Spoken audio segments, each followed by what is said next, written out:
Salut les amis, j'espère que vous allez bien. Aujourd'hui, je suis à la Méjeune, comme souvent sur ma chaîne. Deux choses aujourd'hui dans la vidéo. Première chose, pas mal de conseils. La dernière fois, j'ai fait une vidéo un petit peu de ce style-là, avec un vlog pendant lequel je donnais beaucoup de conseils pendant que je jouais. Ça vous a bien plu, donc je vais refaire ça. Et en même temps, je vais aussi vous parler, puisqu'on est en 2025, ça y est. C'est ma première partie filmée de 2025. J'en profitais pour vous parler un petit peu de l'année écoulée, 2024, de son bilan et de mes objectifs en 2025. Petit objectif quand même en tête, de battre le -4 que j'avais fait l'hiver dernier pendant le challenge de la Méjeune. Donc cette fois-ci ça va être -5. Je me donne un an pour y arriver. Donc à chaque fois que je réitérerai ce type de vidéo, j'en profiterai pour essayer de faire un score quand même. Comme d'habitude, par 3 de 200 mètres en descente, à froid. Wow. Je me sens quand même un petit peu au niveau articulaire, un peu rouillé, mais ça va le faire.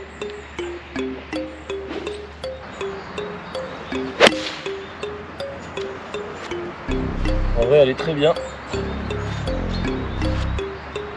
Ouais, je pense qu'elle est un peu courte, elle n'était pas contactée parfaite, enfin un peu basse sur la face et à froid, mais franchement je prends. Salut les amis, nouvelle vidéo d'astuces en tout genre sur le parcours de la Méjeune. L'occasion également de vous faire un bilan de l'année passée, de passer en revue mes objectifs de 2025. Pour ceux qui débarquent sur Peace & Golf, je vous offre en description de cette vidéo des petites aides gratuites téléchargeables, les mémos de Flo pour avoir un mindset de champion, ainsi que des vidéos sur les 5 coups qui vont changer votre jeu à tout jamais. Sachez que j'organise des stages cette année, alors pour être tenu informé, inscrivez-vous à ma newsletter. Et ne vous en faites pas, pour ceux qui hésitent, je ne vais pas vous inonder votre boîte mail de promos en tout genre et de mails commerciaux. Vous pourrez retrouver toutes les infos de ce que je viens de vous dire en description de cette vidéo. Bon, j'ai déjà sorti 2 vidéos sur ma chaîne. J'espère que vous avez vu, ou que vous les avez vues au golf de Rebais dans la brume. C'est un parcours qui était très très beau avec des belles lumières. J'espère que ça vous a plu pour ceux qui l'ont vu. Sinon, allez les voir, elles sont sympathiques. Une partie cool où j'essaye de break les 70 avec seulement 3 clubs. Un petit rayon de soleil là-bas, c'était pas forcément prévu aujourd'hui, donc c'est cool, faut en profiter. C'est bien ce que je pensais. Ma balle est un petit peu courte, je l'ai prise, mon niveau a commencé à un bon 8-9 cm après la balle, donc je l'ai prise vraiment bas de face. Résultat, ça me fait perdre un petit 10 mètres, mais bon. Sur ce trou, de toute façon, si je fais le par, je sais que c'est un très bon score.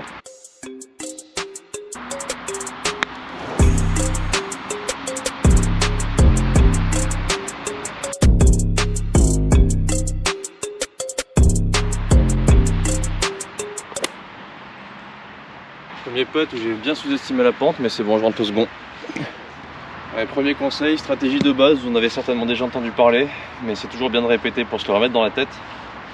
Là sur ce trou je vais taper un petit coup en fade à la mise en jeu. Donc normalement, la plupart des cas, il y a des cas de figure où ce ne sera pas le cas, mais dans la majorité des cas, quand on veut taper un coup, dans mon cas puisque je suis droitier, de gauche à droite, on va se mettre partie droite du départ. Pourquoi? Si je fais un coup de gauche à droite, c'est pour m'ouvrir un petit peu l'angle. En fait, tout simplement, pour que la balle puisse partir vraiment lisière du rough, voir sur le rough et revenir ensuite. Si je tapais un draw, un effet de droite à gauche, je me mettrais plutôt partie gauche. Pourquoi? Parce que simplement, si je tape un effet de gauche à droite et que je me mets partie gauche du départ, je vais m'ouvrir la partie droite et là j'ai toutes les chances de la rater à droite ou de prendre les branches à gauche, puisqu'il va falloir que je rase les arbres pendant longtemps. Là, ça me permet d'avoir un angle un peu plus logique en fait en me mettant partie droite du départ. Donc effet gauche-droite, on se met à droite, effet droite-gauche, on se met à gauche dans 95% des cas.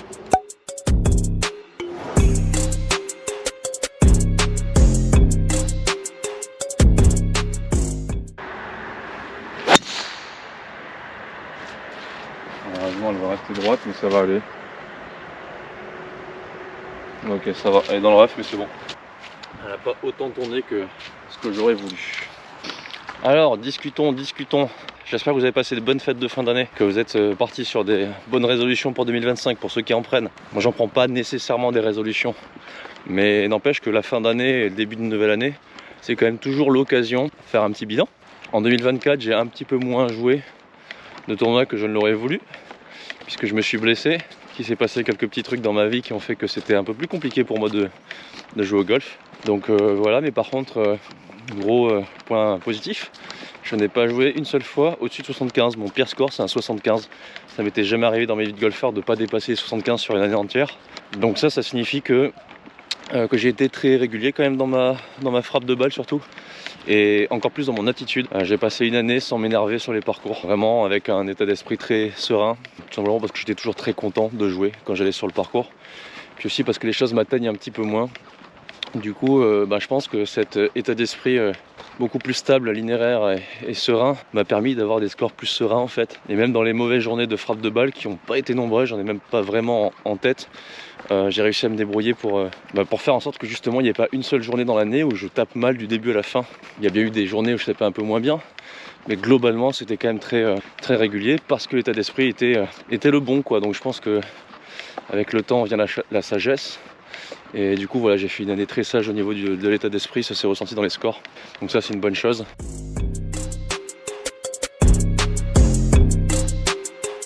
Je suis pas descendu très bas dans les scores, mais c'est parce que je manquais de jeu selon moi. Et surtout de putting, j'ai pas très bien puté. Et là ma balle est pleine de boue. J'en profite pour vous donner un petit conseil. Donc là, il y a de la terre sur ma balle. Le trou est là-bas.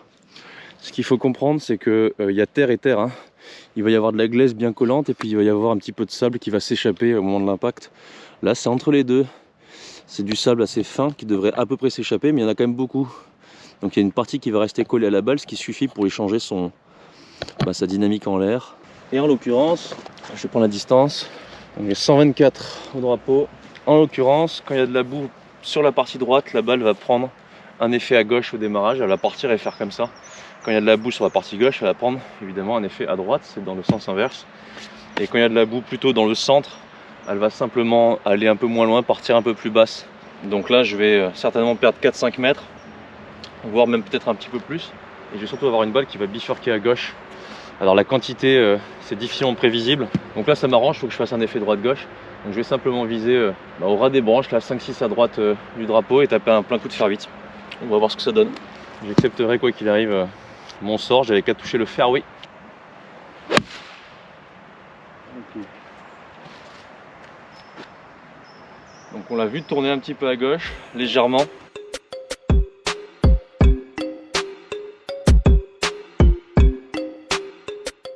Donc je sais plus où j'en étais.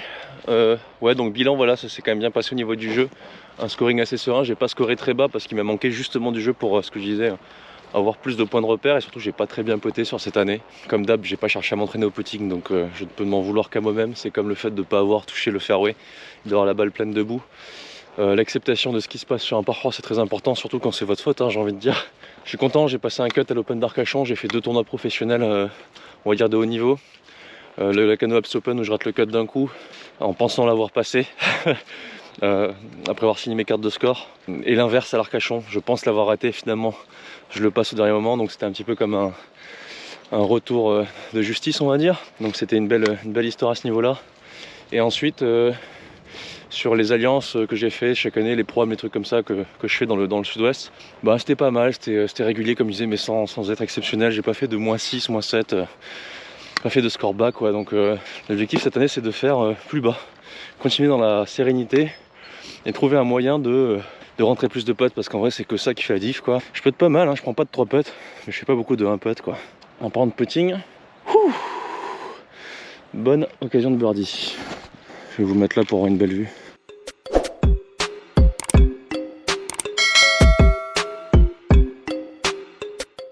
Allez, un bon droit de gauche bien prononcé là.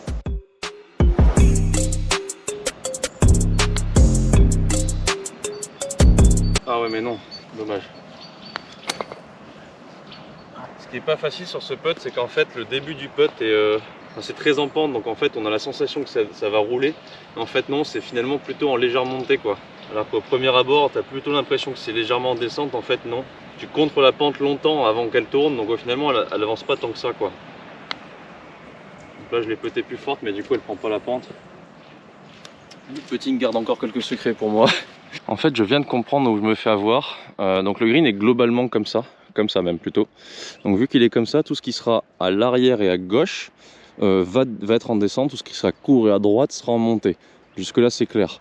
Tout ce qui va arriver de là sera en descente, tout ce qui va arriver de là sera en montée. Mais tout ce qui va arriver de derrière sera en descente, tout ce qui arrivera du début du green sera en montée. Et là j'étais du coup partie droite, ce qui va me faire un putt en montée, mais plutôt à peine après le trou, ce qui va me faire théoriquement plutôt un peu en descente. Donc j'étais vraiment dans la jonction où on sait plus trop si c'est en descente, en montée. Et en fait on le voit mieux de l'arrière là. Quand je me mets ici, on se rend compte qu'en fait là il y a un mini faux plat en fait. Et au final ça fait comme un plateau. Et dans ce sens là c'est plutôt en montée quand on arrive de là. Ou en tout cas plutôt plat quoi. J'aurais été 1 mètre plus loin, c'était sûr j'étais plutôt en descente. J'aurais été 1 mètre plus court, c'était sûr j'étais en montée. Là j'étais vraiment dans la jonction quoi. Allez. Même pas pris la distance, je sais que c'est un coup de fer 6 sur ce trou. Un bon shot. Oh il en manque quoi. Il en manque. Je vais un peu trop tranquille. Bon, je suis bien court hein. J'ai une canne courte quoi. Donc là je suis en montée, je ne veux pas la faire partir trop haute. Donc je vais prendre un 46 qui serait l'équivalent d'un 52 à plat en fait hein, puisque vu que je suis en montée mon club va se réouvrir forcément. Sauf si je contre complètement la pente, mais là en contrant la pente le risque c'est que j'accroche le sol avec l'arête du club. Donc je vais rester, je vais contrer un peu la pente mais pas trop, je vais me mettre à peine sur le pied avant. Et ensuite je vais prendre un 46 pour contrer le fait que j'ai un lie en montée. Ça va me permettre d'aller quand même assez bas. Ensuite attention, forcément sol ras, gras, donc ça risque d'accrocher. Donc dans mon geste je vais essayer de faire attention quand même à rester vraiment très fin sur le divot, voire un peu clean, à pas lui tomber dessus tout simplement, à longer un petit peu la pente dans mon geste. Donc je longe la pente mais en conservant quand même le loft du club hein. Je longe pas la pente en réouvrant le club, je conserve quand même le loft plutôt fermé en gardant les mains devant et normalement ça devrait faire un chip roulé.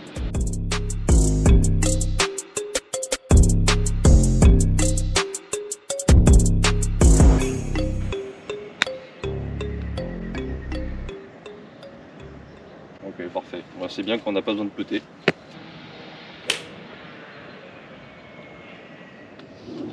Allez, il va falloir faire les birdies là par contre parce que sinon l'objectif va devenir plus la partie va avancer de plus en plus compliqué. L'objectif à -5 évidemment c'est chaud, il me reste 6 trous donc il va falloir s'exciter un peu là. Donc partie droite du départ toujours pour mon petit fade habituel.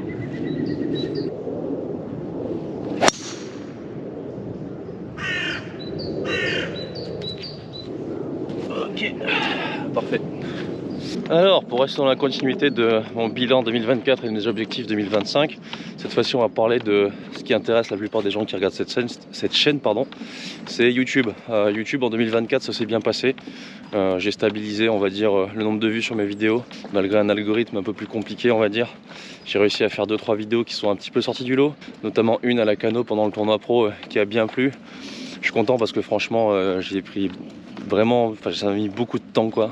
J'ai mis beaucoup d'énergie pour faire un truc, un petit bijou. Franchement c'est un film je trouve, un documentaire presque. Il y a des moments qui font un peu plus YouTube où justement je me filme comme je le fais actuellement. Mais il y a quand même des plans avec l'appareil photo, avec le drone, etc. Des musiques bien choisies, etc. Donc voilà, en termes de temps passé, si j'enlève le temps de tournage qui doit durer au total une quinzaine d'heures, le temps de montage doit être aux alentours de 35-40 heures. Si je prends tout en compte avec la com etc. Donc voilà, c'est une vidéo qui a dû me durer 50 heures de travail, donc voire même un peu plus, 50 à 60 heures de travail. Donc je sais pas si vous vous rendez compte du boulot que c'est, mais du coup voilà quoi, c'est pour ça que ça m'a mis du temps avant de la sortir aussi. Je suis très content qu'elle ait bien fonctionné. Ensuite avec le réseau Le Club ça s'est bien passé aussi, j'ai fait des hommes et des golfs et le Mulligan Challenge, voilà, et puis après des vlogs classiques justement où je me filme à la Méjeanne et sur d'autres parcours un petit peu quand je voyage à droite à gauche en France. Donc voilà, globalement une bonne année sur YouTube. Instagram pas des masses parce qu'Insta c'est pas trop mon truc, malgré l'offre YouTube qui est de plus en plus importante. Je sais que j'ai des fidèles qui me suivent et ça fait plaisir. J'ai pas fait un drive très long là, je tape vraiment pas fort aujourd'hui en fait. 150 mètres, waouh. Donc là 147 en fait. Je vais taper mon coup, on continue après de discuter pour justement mes objectifs sur YouTube en 2025. Donc j'ai 147 mètres, légèrement en descente, donc c'est plutôt du 143, 144.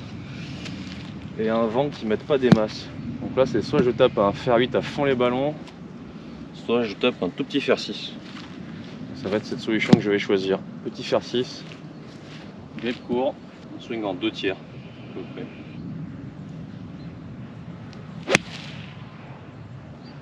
Je pense qu'elle est au tube. Allez.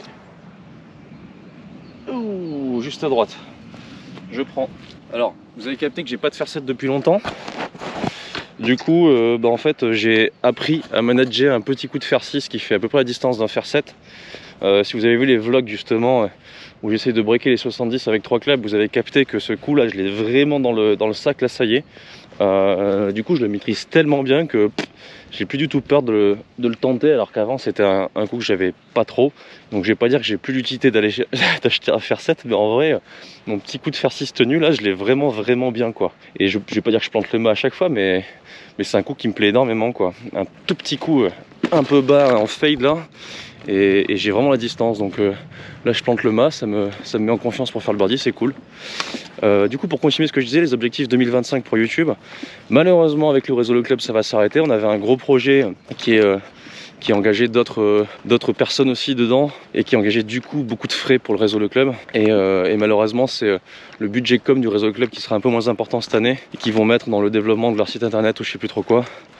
Et du coup ça va s'arrêter, des hommes et des golf, le Mulligan Challenge, etc. Ça reprendra peut-être l'année prochaine, je sais pas. Mais on a un petit peu fait le tour. Moi j'ai mis en avant l'Heritage World Cup et le Réseau Club pendant 2 ou 3 ans sur la chaîne, 3 ans je dirais. Donc du coup il n'y avait plus trop d'intérêt, les gens maintenant connaissent le concept de cette compétition, etc.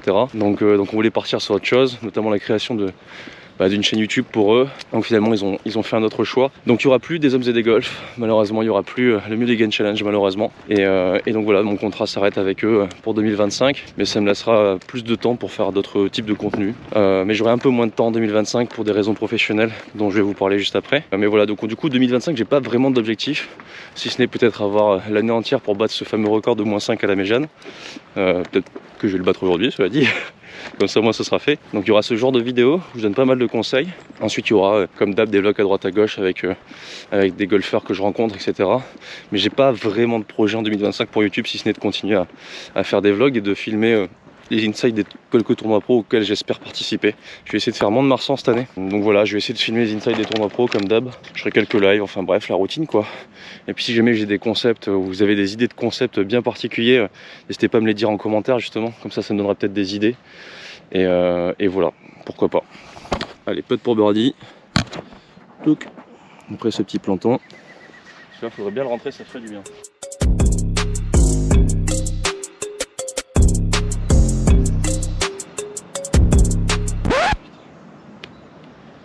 Oh, ça m'agace, Je vois un gauche-droite dans ma première partie de routine. Et après, je décide de viser tout droit parce que je me dis non, il n'y a pas de gauche-droite, machin.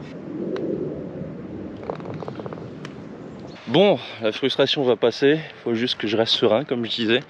Après, je suis toujours une pleureuse et j'ai toujours tendance à me plaindre juste après un coup raté en extériorisant avec des mots. Mais si je fais pas ça, je sais que je suis une cocotte minute. Si je garde sur moi, au bout d'un moment, ça va finir par exploser. Donc en fait, je préfère me plaindre un petit peu, faire mon Calimero pendant 15-20 secondes après avoir raté mon pote. Et après du coup, moi, j'extériorise et je peux passer à autre chose. Si je le fais pas, je le garde en moi et je sais que au bout d'un moment, je finis par être sous pression quoi. Donc là voilà, j'ai extériorisé. Je sens déjà que c'est redescendu un peu. Par contre, il faut trouver un équilibre. Il faut pas non plus ruminer pendant un quart d'heure. Après, c'est vraiment trop.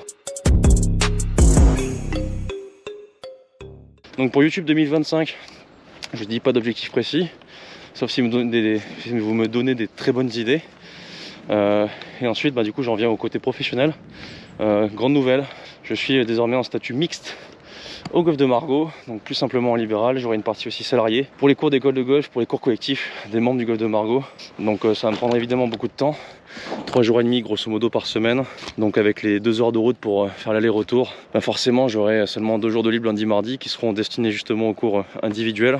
Et donc voilà, donc si jamais vous voulez venir me voir à Margaux, n'hésitez pas, ça change pas, hein. J'aurai toujours mon côté libéral, les lundis, mardis, quelques samedis, parfois aussi les jeudis, vendredis ou même les mercredis, ça va dépendre des semaines, mais surtout lundi, mardi. Allez-y. Donc là j'ai un exemple justement où mon effet gauche-droite, je ne vais pas le faire depuis la partie droite du départ, je vais le faire depuis la partie gauche. Tout simplement parce que ça m'ouvre un petit peu l'angle et je veux qu'elle s'échappe un peu à droite, plus loin sur le fairway à droite là-bas. Ça peut arriver aussi à cause du vent, ou voilà, qu'on se mette pas forcément du côté du départ habituel on va dire par rapport à l'effet qu'on joue. Et en l'occurrence, c'est plus pour un côté stratégie, quoi.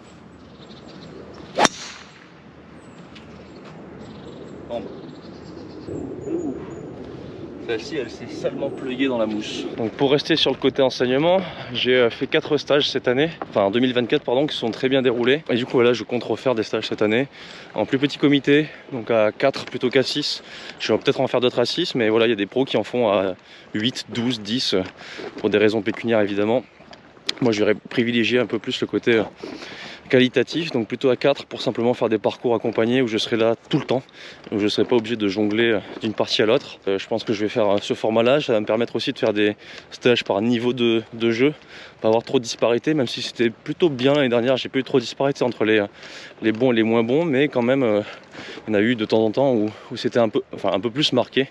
Donc pour éviter ça, j'essaierai de mettre des tranches d'index et de limiter à 4. Je vais essayer d'en faire plutôt que d'en faire que 4, je vais essayer d'en faire 6, peut-être entre 6 et 8, ce serait bien, répartis sur l'année.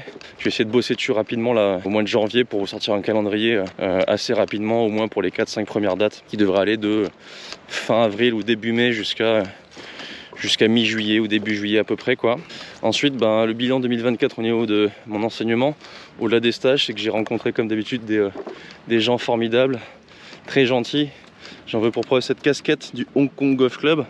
Donc si Jérôme et Chéri regardent cette vidéo, donc ce sont des élèves qui sont venus me voir, qui habitent à Hong Kong et qui m'ont ramené gentiment, comme ça arrive souvent, comme ça arrivait quelques fois, mais je dis souvent, mais souvent pour les joueurs qui viennent me voir de très loin, qui m'ont ramené des cadeaux, donc ça fait toujours super plaisir, avec des petits aliments, on va dire de la nourriture locale, en l'occurrence une sauce très pimentée.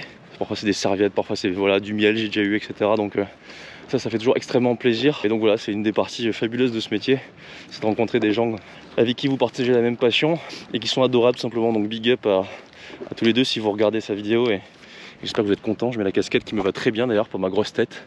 Donc j'en ai fini avec le bilan 2024 et les objectifs 2025. Maintenant on va partir sur du jeu et du conseil. Donc là je suis pas très bien placé, bien dans le rough, mais pas très bien placé par rapport à la butte qui est devant et qui va malheureusement m'empêcher de prendre un club fermé. Faire 4, je commence à être un peu dans la limite de la hauteur de balle.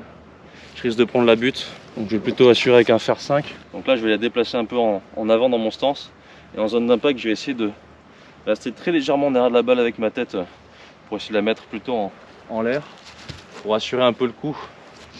Bon, je connais le parcours, j'ai mon axe. Même si je vois rien, j'arrive quand même à visualiser la trajectoire, donc tout va bien.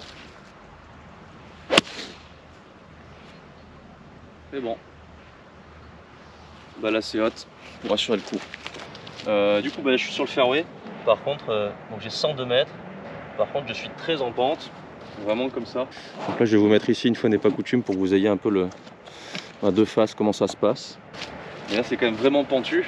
Donc dans ce sens-là, le grand classique chez les joueurs, c'est de contrer la pente en se mettant déjà à l'aise à l'adresse, c'est-à-dire en appui sur la jambe arrière, et de se retrouver en zone d'impact, s'ils sont dans le sens de la pente, à reprendre un peu l'équilibre et finalement à contacter le sol beaucoup trop tôt. Donc là, c'est pas ce qu'on veut. Au contraire, on va se laisser partir dans la pente pour être certain que le corps en zone d'impact soit vraiment en train de compresser la balle au bon endroit. Donc il y a deux solutions en vrai. Après on peut faire un mix des deux, c'est soit je reste sur la jambe arrière, mais par contre je mets la balle face à mon sternum, c'est-à-dire ici, donc ça sera quasiment en face du pied droit, comme ça je suis à l'aise au niveau de l'équilibre, je monte pas forcément très haut et je tape, mais avec une balle qui va être très en arrière par rapport au pied mais pas par rapport au sternum. Soit je mets une balle comme d'habitude, on va dire d'une manière assez classique, c'est-à-dire plutôt au milieu du stance dans ce cas de figure, mais moi par contre je vais me déplacer vers l'avant, plutôt sur la jambe avant, ici. Donc c'est un petit peu comme vous le sentez. Vous pouvez aussi faire un mix des deux. Ce que moi je vais faire, je vais la mettre légèrement en arrière. Déjà je vais m'aligner légèrement en arrière. Et en plus de ça, je vais pendant le coup me permettre d'aller vraiment dans le sens de la pente, quitte à faire un pas en avant. L'idée c'est vraiment de recouvrir la balle pour éviter de faire une gratte. Donc là j'ai 102 mètres. Ce qu'il faut comprendre aussi, c'est que mon 52 va se transformer en 48-46 là. Donc elle va partir plus forte. Donc je vais pas jouer 102 mètres, je vais plutôt jouer 95 je dirais. À peu près.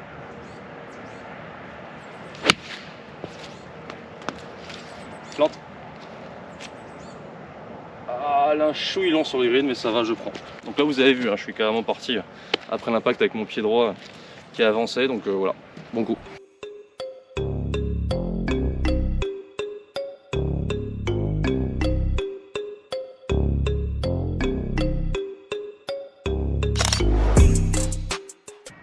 Ok, allez, une petite occasion de birdie encore. Là vous avez vu, mon pitch était quasiment à hauteur, ma balle s'est pas arrêtée directement alors que j'avais un 52 dans les mains, normalement ça s'arrête net. Enfin, ça c'est juste que vu que j'étais en descente, mon 52 s'est transformé, même je pense plus en 44-43 à la zone à l'adresse, je vais y arriver. Donc elle est partie vraiment très basse entre guillemets pour un coup de 52. Donc forcément elle va partir plus loin, mais en plus elle va arriver avec un angle un peu plus plat et ça va pas lui permettre de s'arrêter.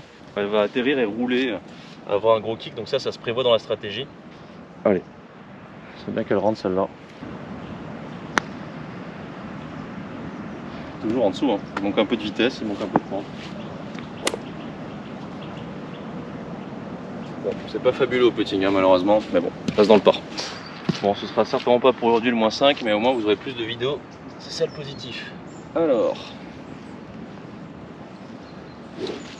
avec mon fade, il va falloir que je rase vraiment là, les pins de gauche.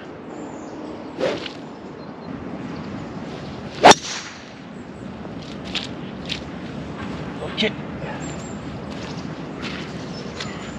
Perfecto. Pour revenir un petit peu sur le coup en pente du trou d'avant, on dit toujours que dans un swing de golf il faut être équilibré, et c'est vrai, mais souvent les golfeurs confondent l'équilibre avec le côté statique d'un swing. Donc quand on va être en pente comme au trou d'avant, en fait mon équilibre, je vais laisser la force naturelle de la pente venir, puisque l'objectif quand même premier c'est de faire un bon contact et de prendre la balle avant le sol. Donc je laisse mon équilibre se déplacer dans le sens de la pente, et pas trop tôt parce que sinon je vais taper sur le casque de la balle, mais je vais laisser en cours de route mon équilibre se faire, parce que si je contre cette force qui m'emmène vers l'avant à cause de la pente, je risque de rester campé sur le pied arrière, de faire une gratte dans le sens inverse avec une balle avec un pied avant plus haut que le pied arrière, donc plutôt un layer monté. L'équilibre va faire que la force pendant votre geste va vous attirer vers l'arrière puisque vous êtes en pente, et là au contraire il faudra contrer cette force pour ne pas vous laisser aller comme le coup précédent, et au contraire contrer la pente en vous forçant à aller plutôt vers l'avant. Donc en fait l'équilibre dans le swing de golf, mis à part qu'on est à plat et qu'on essaie de faire un beau finish équilibré, en réalité dès qu'on est un petit peu en pente, il faut jouer avec les forces qui vous attirent ou qui vous repoussent pour réussir à en priorité contacter la balle bien. Scotty Scheffler, numéro 1 mondial, lui carrément il est très aérien en zone d'impact, ses pieds sont carrément en mouvement, tout est en train de bouger, il doit récupérer tant bien que mal son équilibre au finish, ce qui fait parfois des finishes un peu drôles à regarder. Il y a des compilations de son swing qui sont assez marrantes, mais ça c'est la preuve que le swing de golf, avant d'être de l'équilibre, c'est surtout de la transmission d'énergie et qui va dans différentes directions et qu'il faut pouvoir magnifier afin de faire un bon coup de golf. Donc l'équilibre oui, mais à tout prix non. Il y a trop de joueurs qui sont souvent complètement campés sur leurs appuis au point de ne même pas laisser l'énergie du swing les transporter un peu en translation de l'arrière vers l'avant, et qui du coup sont tellement campés qu'à l'arrivée ils en deviennent contractés dans leurs gestes. Donc voilà, confondez pas l'équilibre et le fait d'être statique, puisque être statique c'est pas bon quoi. Et là, il va falloir trouver la balle qui, je pense, s'est pluguée salement dans le sol. Oui, elle est là. Ah bah voilà, justement, j'ai le cas de figure. Je vais vous mettre là, hein, tant qu'à faire, on va refaire le même qu'au trou d'avant dans le sens inverse. Ok, 94. Donc là, ce qui est intéressant, c'est qu'on a eu 3 cas de figure différents sur les 3 derniers coups de fer. J'ai eu mon coup de fer par-dessus la butte avec le fer 5 sur le par 5 d'avant, où j'étais un peu dans la même configuration de maintenant, donc un peu en montée, où je voulais la mettre en l'air. Donc si vous regardez la vidéo en arrière, vous verrez que mon finish était plutôt sur la jambe arrière, c'est normal, ma volonté était de la mettre au ciel. Sur le trou d'après, c'est l'inverse, je suis resté plutôt dans le sens de la pente pour privilégier le contact. Et là j'ai aussi privilégié le contact, donc vu que je suis en pente, mon 52 va se transformer en 56-57. Donc là en l'occurrence j'ai 94, il faut que je tape un coup dans l'intention plutôt de 100 mètres pour contrer le fait que je sois en pente. J'ai aussi contré un petit peu cette pente en essayant de faire en sorte à l'impact de ne pas rester campé sur la jambe arrière. La force de la pente va m'emmener sur le pied arrière, donc là il va falloir que je contre ça dès l'adresse en me mettant plutôt sur la jambe avant, et surtout pendant le geste en me projetant vers l'avant pour privilégier le contact. Parce que là j'ai pas besoin de la mettre en l'air, au contraire si je la mets en l'air je risque de perdre de la distance et c'est pas ce que je veux. Donc 94, Donc là, plusieurs manières de faire. Je peux mettre un peu comme le trou d'avant, la balle un peu en arrière, et là c'est dans le même sens en fait, mis à part le coup de fer 5 où j'ai voulu la mettre en l'air. Pour privilégier le contact, vous verrez que c'est toujours plutôt vers l'avant qu'on va se situer, que ce soit en pente, en montée ou en descente. On va toujours privilégier le fait d'avoir le corps qui avance à travers la balle. En l'occurrence, ce que je veux surtout pas voir, c'est un finish sur le pied arrière.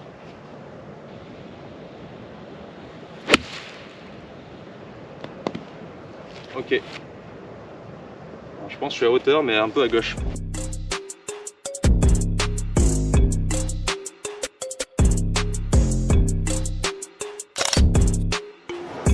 Donc là, j'ai contré la pente, tout simplement.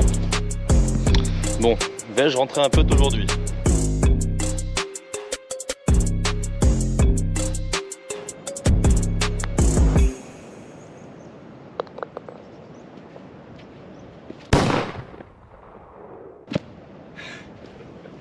Ah enfin, purée, ça fait plaisir.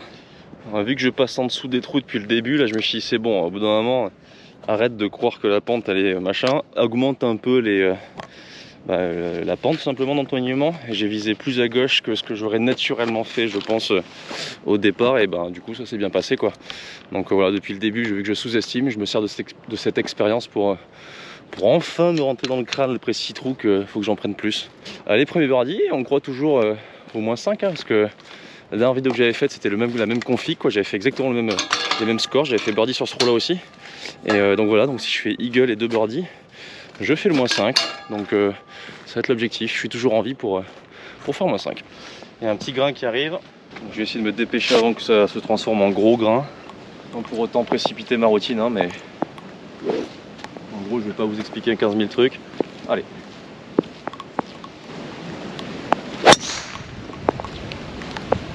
Ok, parfait. Mais bon.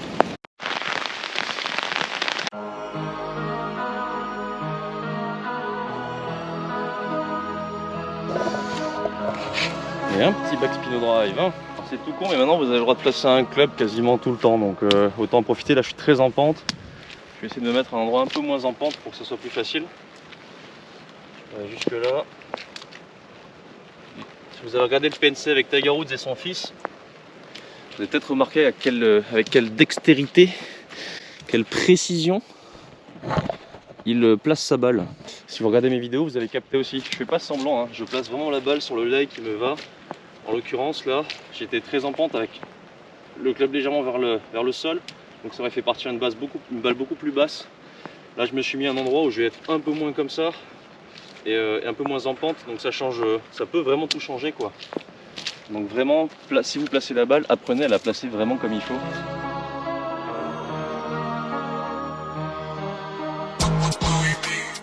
Allez, coup de bois 3, on va essayer d'aller chercher le green, en tout cas de s'en rapprocher.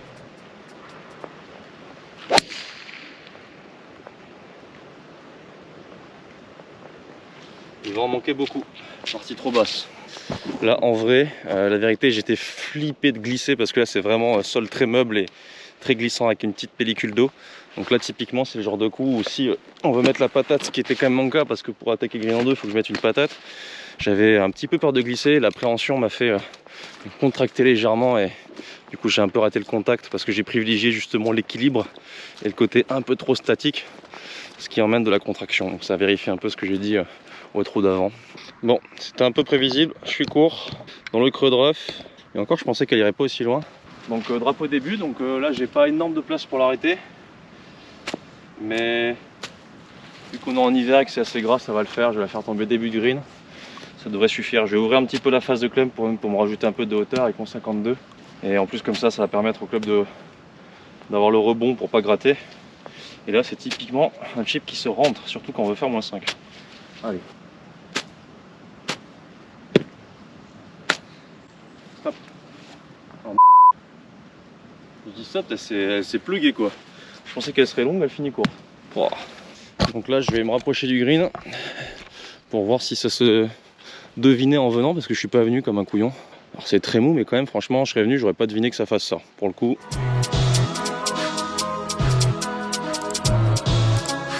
Hey, fais pas le crevard, achète la prod, achète la prod, achète la prod. quand même beaucoup de putts que je rate à droite. Hein. Pourtant j'ai pensé à bien regarder la balle. Je pense que je suis aligné, je vois pas le gauche-droite, je sais pas. Bon, dommage. Ah, malheureusement, ça fera pas moins 5 aujourd'hui, sauf si je rentre mes 2 derniers coups de fer. Ce qui est très improbable. Mais ce qui serait très beau si ça arrivait. Allez, on arrive sur le 9. Mon trou préféré. Et c'est ce qu'il faut que je me dise maintenant. C'est le trou le plus compliqué. Hein. Statistiquement, je prends quasiment tout le temps bogey dessus. Donc c'est le plus beau challenge quand j'arrive sur ce trou. Donc je le vois plutôt comme ça, comme un challenge que je vais relever. Et dont je serai d'autant plus fier si j'y arrive. Ça commence par un petit coup de bois 3, un peu punchy en draw. Allez.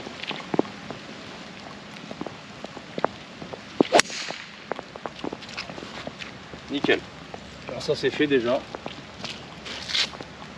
Ok, parfait. Alors 171. Ça va me faire un plein coup de fer 5 ça. Plein coup de fer 5, nickel. On va essayer de plantouiller. Allez. Oh là là, le contact. Galop, galop, galop, galop. Ah c'était horrible, j'ai même pas touché le sol. J'ai pas vu venir celle-là, hein. J'avoue, j'étais en confiance et tout, je voyais bien faire un bon coup qui était au drapeau et tout. J'ai juste fait un mauvais swing, ça arrive. On va la refaire histoire d'avoir un contact dans les mains un peu plus agréable quand même.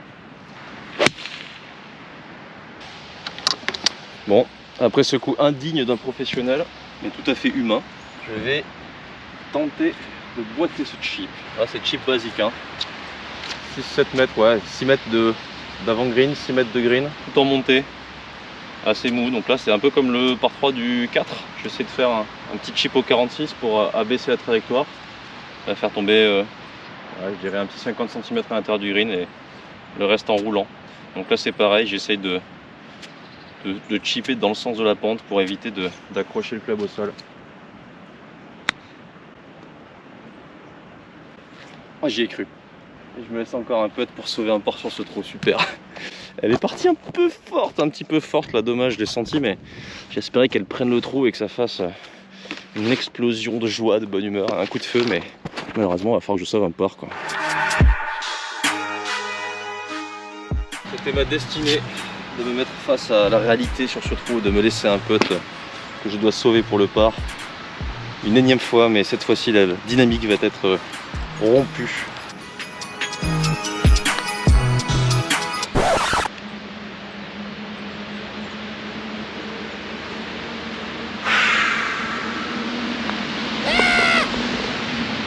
C'est un truc de ouf quand même, c'est un truc de ouf. Bon, si vous avez le numéro d'un bon chaman, ou vous connaissez quelques incantations qui permettraient de rompre cette, je sais pas, cette malédiction sur ce trou numéro 9. Bon, cela dit, c'est dans la continuité de la partie, hein. J'avais raté déjà 4 ou 5 fois des putts à droite. Aujourd'hui, là j'ai vu qu'il y avait un petit gauche-droite, je n'ai pensé qu'à ça. Sur la plus à gauche, je la rate à droite. C'est super, c'est super. Bah moi bogey, hein. La routine, c'est pas pour cette fois que je vais réussir à casser la dynamique. Dommage, tout partait bien avec la mise en jeu, mauvais coup de fer, chip qui casse presque. Et comme d'hab, un putt manqué quoi. Oh là là, bon bah je reviens dans le par, il me reste un trou pour quand même jouer sous le par.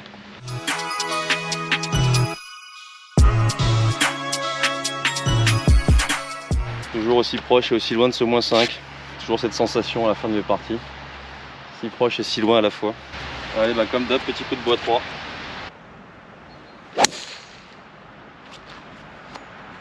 Et comme d'hab, mon petit push qui ne fait pas le draw. Tout va bien. C'est marrant, je me suis mis au départ des oranges. 96 mètres. Alors est-ce que ça vaut vraiment le coup que je termine cette partie? Parce que je sais que je vais faire birdie sur ce trou, c'est tout le temps comme ça de toute façon. Toujours bogey au 9 et j'annule le bogey avec le birdie au 1. La routine quoi.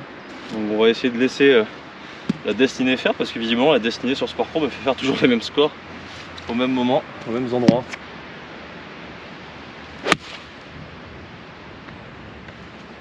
Allez go, go, go. Allez, un petit planton pour faire le birdie donné, c'est fait. Truc de fou ça. J'ai l'impression que quoi que je fasse, ça fera quasiment tout le temps les mêmes scénarios sur toutes mes parties. Quasiment tout le temps birdie au 7, quasiment tout le temps birdie au 1 et tout le temps bogey au 9 avec de temps en temps un petit birdie qui va s'échapper à droite à gauche sur le 8 souvent, parfois avant, mais les cartes se ressemblent beaucoup à la méjane pour moi. C'est un peu dans la logique de la difficulté des trous aussi, hein. Le 8 étant le trou le plus facile pour faire birdie, bah, je le fais souvent. le 7 et le 1 aussi, puisque c'est 2 coups de wedge. Et sur tous les autres trous, j'ai des coups plus longs pour attaquer les greens, donc c'est plus difficile pour moi de me rapprocher des drapeaux. Donc je fais souvent des parts. Puis après le trou numéro 9 qui est le plus difficile, je pense souvent bogey. Donc en fait la logique statistique et stratégique du terrain est respectée. Mais bon voilà, pour faire moins 5 il va falloir casser ça. J'ai l'impression aujourd'hui d'avoir vraiment, enfin c'est pas une impression, j'ai vraiment vendangé sur les greens.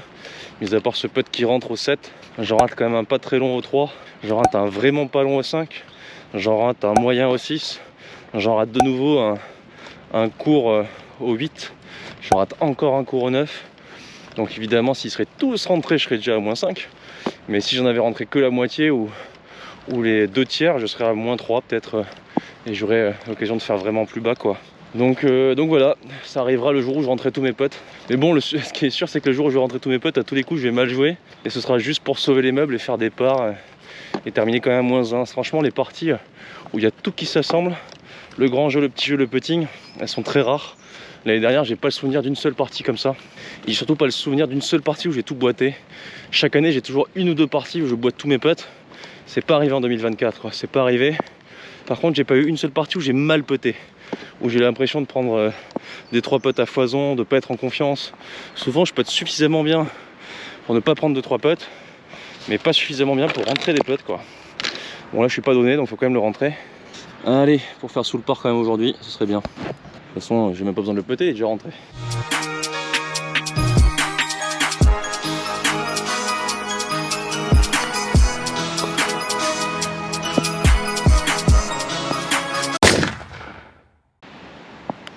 Et voilà, qu'est-ce que je disais. Bon, un petit moins 1 aujourd'hui les amis, birdie 7, birdie 1, bogey 9. Et donc du coup 4 coups courts de l'objectif qui aurait pu être possible avec plus de putts aujourd'hui, beaucoup plus de putts rentrés. Mais je suis quand même satisfait, hein. Sous le par la mégène c'est toujours bien. Je l'ai vraiment dans l'œil le parcours maintenant, donc je suis assez en confiance sur tous les coups, sur les choix de club. Je connais bien tout, donc un jour ça finira par payer. Mais j'ai toujours autant de mal sur ces greens qui sont un peu fuyants. Ils sont tous un peu bombés, donc on a souvent des putts où les pentes sont pas faciles à lire, sont difficilement perceptibles. Enfin je dis ça aujourd'hui quand même, ça se voyait qu'il y avait des gauches-droites, mais je les ai toujours sous-estimés. Bon là je le rentre parce que c'est tout droit et que je suis devant la balle en étant persuadé à 100% que de toute façon quoi que je fasse elle va rentrer, parce que c'est comme ça, c'est ma destinée. J'ai essayé de tout faire pour pas faire bogey au 9, mais je me suis encore raté. C'est dommage. Bon j'espère que tout ça vous a plu, que les petits conseils distillés au fur et à mesure de la partie vont vous aider dans votre jeu de golf. Je vous dis à très bientôt sur Peace & Golf. Comme d'hab, s'il vous plaît, petit like, commentaire pour m'aider. N'hésitez pas si vous avez des questions justement sur tout ce que j'ai pu raconter, s'il y a des choses qui sont pas claires. Et puis voilà, je vous dis à très bientôt. Ciao.